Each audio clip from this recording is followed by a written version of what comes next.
എല്ലാവിധ മാധ്യമങ്ങളുടെ പ്രവചനങ്ങളെയും തകർത്തെറിഞ്ഞിട്ടായിരുന്നു ഈ BJP-യുടെ വിജയം. എങ്ങനെ തോന്നുന്നു? ഹരിയാനയിലെ വിജയത്തിന് BJP-ക്ക് ഒരു സംശയം ഉണ്ടായിട്ടില്ല. രാവിലെ എനിക്ക് തോന്നുന്നു 9:30 വരെ കോൺഗ്രസ് ഓഫീസിനുള്ള പടക്കം പൊട്ടിക്കുകയായിരുന്നു വേണുഗോപാൽ. AICC-യുടെ നിരീക്ഷകൻ വേണുഗോപാൽ പ്ലെയിൻ ടിക്കറ്റ് എടുത്തു വിജയം ആഹ്ലാദിക്കാൻ വേണ്ടി. താങ്കൾ ശ്രദ്ധിച്ചോന്നറിയില്ല. എന്നിട്ടാണ് 9:30-ക്ക് ശേഷം കീഴ്മേൽ മറിഞ്ഞത്. പക്ഷെ അപ്പോഴേക്കും BJP-ക്ക് താങ്കൾ ഉൾപ്പെടെയുള്ള BJP-ക്കാർക്കെങ്കിലും ആശങ്കയുണ്ടായിരുന്നോ? ഒരിക്കലും ഉണ്ടായിരുന്നില്ല. ഈ തവണത്തെ കോർപ്പറേഷൻ തെരഞ്ഞെടുപ്പിൽ ഷുവറാണ് BJP തന്നെയായിരിക്കും ഇവിടുത്തെ. കൃത്യമായിട്ടും വിജയേട്ടൻ പറഞ്ഞിരിക്കുകയാണ്. അടുത്ത തൃശ്ശൂർ കോർപ്പറേഷൻ ലോക്സഭാ തെരഞ്ഞെടുപ്പിൽ ജയിച്ച അതേ ആവേശത്തിൽ തൃശ്ശൂർ കോർപ്പറേഷൻ BJP പിടിച്ചെടുക്കുമെന്നാണ് എൻ്റെ മുന്നിൽ വിജയേട്ടൻ പറഞ്ഞിരിക്കുന്നത്. തുടർച്ചയായി 3-ാം തവണയും ഭരണത്തിലേറിക്കൊണ്ട് ഹരിയാന തങ്ങളുടെ ഉരുക്കുകോട്ടയാണെന്ന് BJP തെളിയിച്ചിരിക്കുകയാണ്. എല്ലാ ദേശീയ മാധ്യമങ്ങളും ഒരേപോലെ പ്രവചിച്ചത് ഹരിയാനയിലെ പരാജയമാണ്. അതിനെ അതിജീവിച്ചായിരുന്നു BJP-യുടെ ഈ ഉജ്ജ്വല വിജയം. ഈ വിഷയത്തെക്കുറിച്ച് സംസാരിക്കാൻ എന്നോടൊപ്പം എന്നുള്ളത് രാഷ്ട്രീയ നിരീക്ഷകനായ ബിജു പണിക്കശ്ശേരിയാണ്. എത്രത്തോളം ആവേശമുണ്ട് ഈ ഹരിയാനയിലെ വിജയം? ഹരിയാനയിലെ വിജയത്തിന് BJP-ക്ക് ഒരു സംശയം ഉണ്ടായിട്ടില്ല. ലോകസഭാ എലക്ഷൻ തൊട്ട് ഇന്ത്യ മുന്നണി തുടങ്ങി വെച്ചിട്ടുള്ള പ്രവർത്തനമാണ് പല രീതിയിലും തെറ്റിദ്ധരിപ്പിച്ചുകൊണ്ട് BJP-നെ പരാജയപ്പെടുത്തുക എന്നുള്ള തന്ത്രം. ഈ തന്ത്രം അപ്പാടെ പൊളിഞ്ഞിരിക്കുകയാണ്. കാരണം എന്ന് വെച്ച് കഴിഞ്ഞാൽ ഇപ്പോൾ നമുക്ക് വ്യക്തമാണ്. അതായത് ഒറ്റയ്ക്ക് കോൺഗ്രസ്സിന് BJP-നെ തകർക്കാൻ പറ്റില്ല എന്നുള്ളതിൻ്റെ ഏറ്റവും വലിയൊരു ഉദാഹരണമാണ് ഇന്ന് ഹരിയാനയിൽ കണ്ടിട്ടുള്ളത്. 9 മണി തൊട്ടാണ് ഈ എണ്ണലിൻ്റെ സ്റ്റാർട്ടിങ്. ഇത് ഫസ്റ്റ് എണ്ണി തുടങ്ങുമ്പോൾ തന്നെ നമ്മൾ ഈ പടക്കം പൊട്ടിക്കാനും ഇതിനൊന്നും സമയമായിട്ടില്ല. ഇപ്പോൾ പ്രത്യേകിച്ച് ഹരിയാന സംബന്ധിച്ച് നമുക്ക് ഒരുപാട് പ്രതീക്ഷകൾ ഉണ്ടായിരുന്നൊരു സ്ഥാനമാണ്. പ്രത്യേകിച്ച് അവിടെയാണ് ഏറ്റവും കൂടുതൽ സ്പോർട്സ് ഉള്ളത്. അതേപോലെ തന്നെ കർഷകർ. ഈ രണ്ട് പ്രവർത്തനങ്ങളിലും കോൺഗ്രസും മറ്റുള്ളവരും നിന്നിട്ട് ഒരുപാട് പ്രശ്നങ്ങളുണ്ടാക്കി. ഇതവർക്ക് ഹരിയാന അവരെ കയ്യിൽ എത്തി എന്നുള്ള ഒരു പ്രതീക്ഷയായിരുന്നു. ആ പ്രതീക്ഷയാണ് അവർ ഈ പടക്കം പൊട്ടിച്ച് കാണിച്ചത്. പക്ഷേ നമുക്കറിയായിരുന്നു നമ്മൾ ചെയ്തത്, BJP ചെയ്തത് OBC എന്നുള്ള വിഭാഗത്തിന്, പിന്നോക്ക വിഭാഗത്തിന് സ്വന്തം ആയിട്ട് നമ്മളോട് നെഞ്ചോട് ചേർത്ത് നിർത്തി ഈ വിജയത്തിന് ഭംഗിയായിട്ട് പ്രവർത്തിച്ചു. അതിൻ്റെ ഫലമാണ് കണ്ടത്. കാരണം എന്ന് വെച്ചാൽ ഒരു 11 മണി കഴിയാതെ ഒന്നും നമുക്കൊന്നും പടക്കം പൊട്ടിച്ച് തുടങ്ങേണ്ട ഒരു അവസ്ഥയില്ല. അതെ, അപ്പം അതൊക്കെ അവരെ വ്യാമോഹമായിരുന്നു. ഈ പല സമരങ്ങളും കൂടി അവർക്ക് അത് വിജയിപ്പിച്ചെടുക്കാനും പറ്റും എന്നുള്ളൊരു വ്യാമോഹമായിരുന്നു. അതാണ് ഇവിടെ തകർന്നത്. ഈ ഞാൻ നേരത്തെ സൂചിപ്പിച്ച പോലെ ഭീകരമായിരുന്നു ഈ മാധ്യമങ്ങളുടെ. ഇപ്രാവശ്യം മോഡിയുടെ പ്രവചനമൊന്നും ഏൽക്കുന്നില്ല. 10 വർഷമായി ഭരിക്കുന്നു, അതിനെതിരെയുള്ള ജനങ്ങളുടെ വിരോധം, അങ്ങനെയൊക്കെ വലിയ രീതിയിൽ തകർന്നില്ല യഥാർത്ഥത്തിൽ. ശരി, തീർച്ചയായിട്ടും നിയമസഭാ തിരഞ്ഞെടുപ്പിലേക്ക് ആ വിജയം മാറാൻ പോകുന്നു എന്നൊക്കെയായിരുന്നു പ്രചരണം. അതുപോലെ തന്നെ മോദിയുടെ പ്രചരണത്തിൽ ആൾക്കാരില്ല എന്നൊക്കെയായിരുന്നു വലിയ, അത് മാധ്യമങ്ങൾ കൂടി ആ പ്രചരണത്തിൽ പങ്കാളിയായി എന്നുള്ളതാണ്. ഇപ്പോൾ നമ്മളെ BJP-നെ ഏറ്റവും കൂടുതൽ ശത്രുതാ മനോഭാവത്തോടെ കാണിക്കാൻ വേണ്ടിയിട്ട് മാധ്യമങ്ങളാണ് തയ്യാറെടുക്കുന്നത്. മാധ്യമങ്ങളിൽ കൂടിയാണ് ഒട്ടുമിക്ക പ്രചരണങ്ങളും നടന്നുകൊണ്ടിരിക്കുന്നത്. പക്ഷേ ഇതൊന്നല്ല മോദിജിയുടെ പ്രഭാവം എന്ന് പറഞ്ഞാൽ നമ്മൾക്കൊന്നും മനസ്സിലാവാൻ പറ്റാത്ത, ഇനിയും അടുത്ത ലോക്സഭാ തെരഞ്ഞെടുപ്പിൽ ഇതിനേക്കാളും വൻ ഭൂരിപക്ഷത്തോടുകൂടി മോദിജിയുടെ BJP എന്ന പ്രസ്ഥാനം തിരിച്ചു വരും.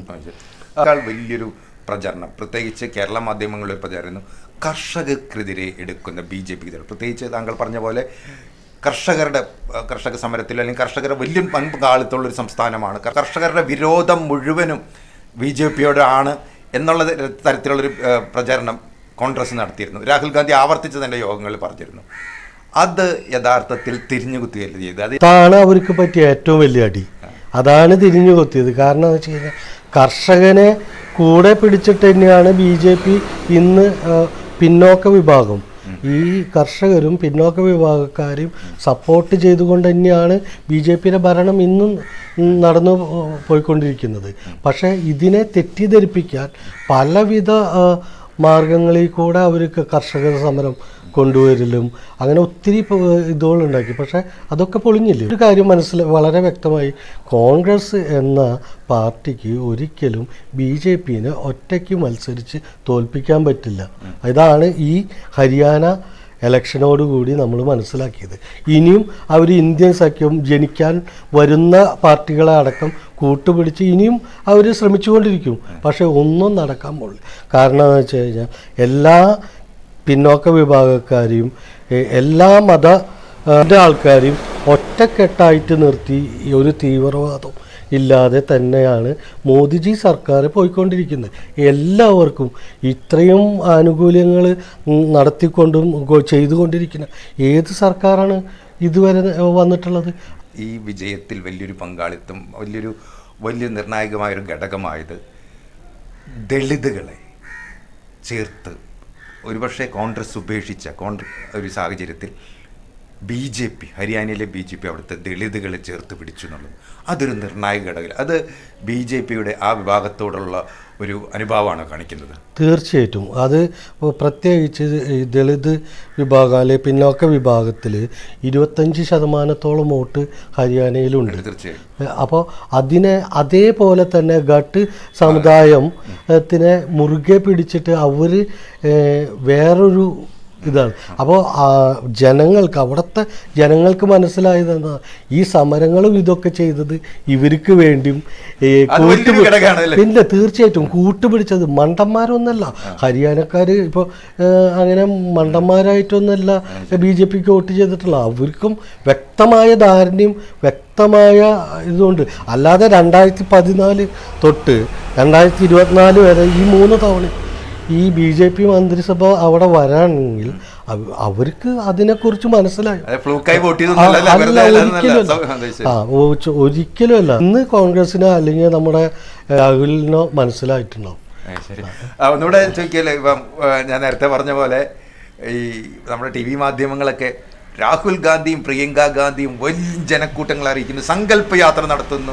പിന്നെ അവർ കടന്നു പോകുന്ന വഴികളിലൂടെ ഈ ജനക്കൂട്ടം, ആ ജനക്കൂട്ടം വോട്ട് ചെയ്തില്ലേ കോൺഗ്രസിന്? അതൊക്കെ ജനക്കൂട്ടത്തിന് എങ്ങനെ വോട്ട് ചെയ്യാനാണ്? ജനക്കൂട്ടം വോട്ടെടുപ്പിന്റെ ഒരു എന്താ പറയുക, നമ്മൾ യഥാർത്ഥ ചിത്രം നൽകുന്നില്ല. തീർച്ചയായിട്ടും. ഒരിക്കലും ഒരു കൂട്ടം ആൾക്കാരെ കണ്ടിട്ട് ഇപ്പോൾ എൻ്റെ ഒപ്പം താങ്കളുണ്ട്, താങ്കൾ ഞാൻ പറഞ്ഞത് ചെയ്യണമെന്നുണ്ടോ? പക്ഷേ എനിക്ക് പലതും തന്ന് താങ്കളുടെ ഒപ്പം വരാൻ പറഞ്ഞാൽ ഞാൻ ചിലപ്പോൾ വന്നു. ഇത്രയേ ഉള്ളൂ അവിടെ. അല്ലാതെ ശരിയായ ഒരു, അല്ലെങ്കിൽ ഇപ്പോൾ കർഷക സമരത്തിന് എന്തായിരുന്നു ജനങ്ങൾ എവിടെ നിന്നൊക്കെ വന്നിട്ടുണ്ടായിരുന്നത്? ഇത് എന്തിനാണെന്ന് പോലും അറിയാത്ത കർഷകരാണ് അവിടെ വന്നിട്ടുണ്ടായിരുന്നത്. ഒന്നും രണ്ടു വട്ടമല്ല, 3-ാം വട്ടം അടുപ്പിച്ചിട്ടാണ് ഉരുക്കുകോട്ട എന്ന് ഞാൻ പറയുന്നത്. ഇപ്പോൾ ഉരുക്കുകോട്ട തന്നെയാണ് ഹരിയാന BJPക്ക്. ഹരിയാനയിലെ ജനങ്ങളുടെ ഹൃദയത്തിൽ BJPക്ക് ഒരു വലിയ സ്ഥാനം ഇപ്പോൾ ആയി കഴിഞ്ഞു. 3 വട്ടം ജയിക്കും. വെറുതെ ഒന്നും ആൾക്കാർ ഒരു വോട്ടും ഒരാളും ചെയ്യില്ല. എങ്ങനെ തോന്നുന്നു ഈ BJPയുടെ ഇന്ന് ഹരിയാന അത്രയും BJPയുടെ അത്രയും ശക്തമായൊരു സംസ്ഥാനമായി മാറിയിട്ടില്ലേ? തീർച്ചയായിട്ടും. അത് ഒരു സംശയമില്ലല്ലോ. അപ്പോൾ ഇനി വരാൻ പോകുന്ന ഇലക്ഷനിൽ ഇതിൻ്റെയൊക്കെ വേറൊരു റിസൾട്ട് കാണും.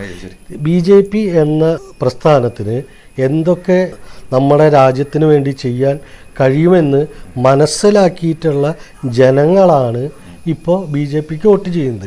അല്ലാതെ ഒരു രാഷ്ട്രീയം മാത്രം നോക്കിയിട്ടല്ല. ഇപ്പോൾ കോൺഗ്രസ് മറ്റുള്ള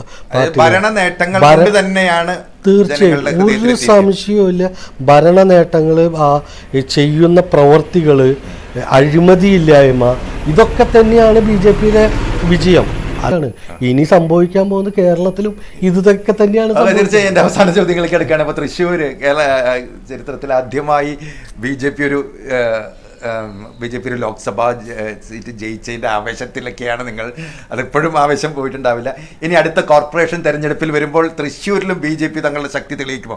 ബിജു ഈ തൃശ്ശൂർ നിവാസിയാണ്, വർഷങ്ങളായി ഇപ്പോൾ ഒരു ഔദ്യോഗിക പൊസിഷനുള്ള ഒരാളും കൂടിയാണ്. അതുകൊണ്ടൊരു ചോദിക്കുകയാണ്, എന്തായിരിക്കും തൃശ്ശൂർ കോർപ്പറേഷൻ തെരഞ്ഞെടുപ്പിൽ ഈ ലോക്സഭാ തെരഞ്ഞെടുപ്പിൻ്റെ ആവേശം? നമുക്ക് ഈ തവണത്തെ കോർപ്പറേഷൻ തെരഞ്ഞെടുപ്പിൽ ഷുവറാണ് BJP തന്നെയായിരിക്കും ഇവിടുത്തെ. കൃത്യമായിട്ടും വിജയേട്ടൻ പറഞ്ഞിരിക്കുകയാണ് അടുത്ത തൃശ്ശൂർ കോർപ്പറേഷൻ, അതായത് കേരളത്തിന്റെ ചരിത്രത്തിൽ ആദ്യമായി തെരഞ്ഞെടുപ്പ് കണ്ടുപിടിച്ചിട്ട് ആദ്യമായി ലോക്സഭാ തെരഞ്ഞെടുപ്പിൽ ജയിച്ച അതേ ആവേശത്തിൽ തൃശ്ശൂർ കോർപ്പറേഷൻ BJP പിടിച്ചെടുക്കുമെന്നാണ് എൻ്റെ മുന്നിൽ വിജയേട്ടൻ പറഞ്ഞിരിക്കുന്നത്.